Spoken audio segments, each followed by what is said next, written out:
King Jesus, King Jesus.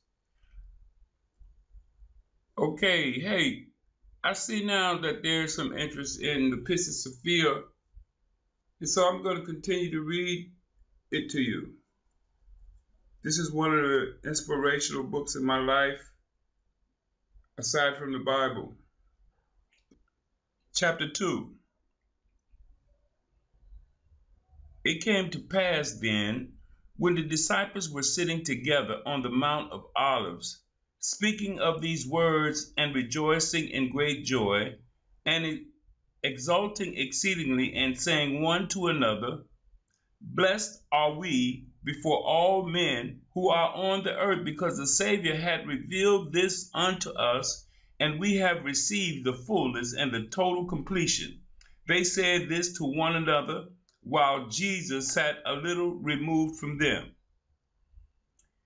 And it came to pass then, on the 15th day of the moon of the month of Tibet, which is the day on which the moon is full, on that day then, when the sun had come forth in his goings, that there came forth behind him a great light power shining most exceedingly, and there was no measure of the light conjoined with it.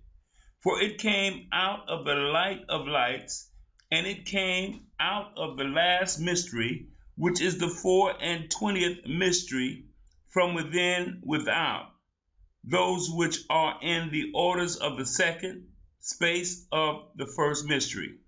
And the light power came down over Jesus and surrounded him entirely, while he was seated, removed from his disciples, and he had shone most exceedingly, and there was no measure of light which was on him.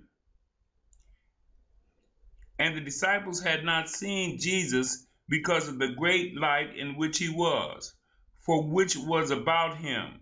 For their eyes were darkened because of the great light in which he was.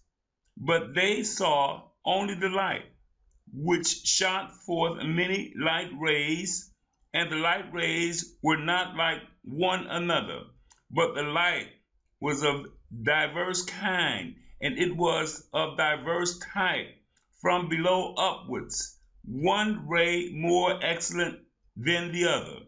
And one great immeasurable glory of light is stretched from under the earth right up to heaven. And when the disciples saw that light, they fell into a great fear and great agitation.